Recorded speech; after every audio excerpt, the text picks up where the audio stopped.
I think the first is, depending upon how well you want to do, and particularly if you're starting a company, you need to work super hard. So what does super hard mean? Well, when my brother and I were starting our first company, instead of getting an apartment, we just rented a small office and we slept on the couch.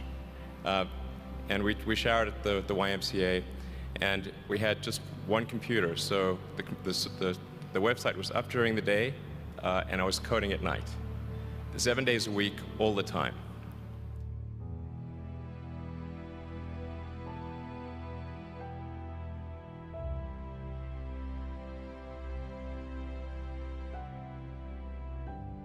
Work hard like every waking hour. That's the thing I would say particularly if you're starting a company.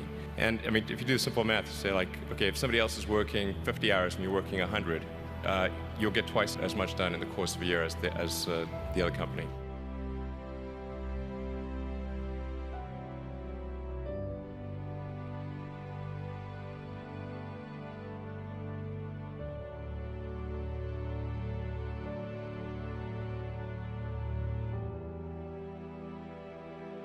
I think too is you got to make sure that whatever you're doing is a great product or service. It has to be really great. And I go back to what I was saying earlier, where if you're a new company, I mean, unless it's like some new industry or new market that, if it's an untapped market, then you have more ability to, the standard is lower for your product or service. But if you're entering anything where there's an existing marketplace against large entrenched competitors, then your product or service needs to be much better than theirs. It can't be a little bit better, because then you put yourself in the shoes of the consumer and they say, why would you buy it as a consumer? You're always going to buy the trusted brand unless there's a big difference.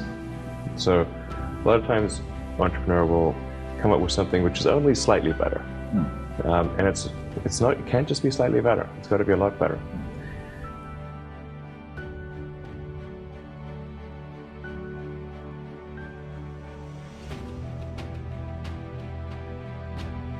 The other thing I'd say is that if you're creating a company or if you're joining a company, the most important thing is to attract great people. So either join a group that's amazing, that you really respect, or if you're building a company, you've got to gather great people. I mean, all a company is a group of people that have gathered together to create a product or service.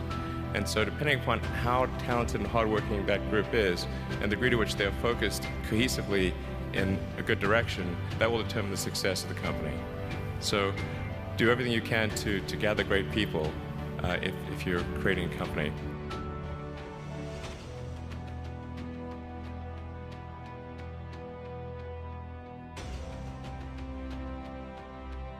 Then I'd say focus on signal over noise.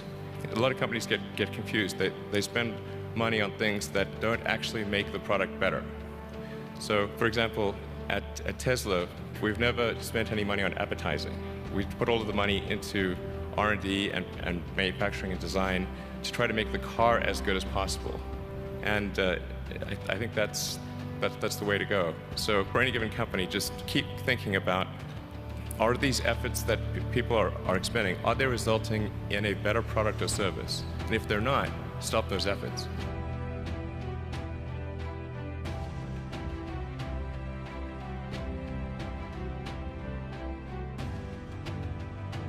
And then I think that the final thing I would encourage you to do is, now is the time to take risk.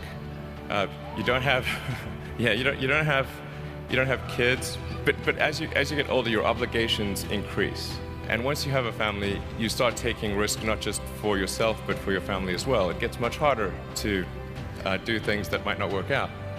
So now is the time to do that, before you have those obligations. So I would encourage you to take risks now. Do something bold. You won't regret it.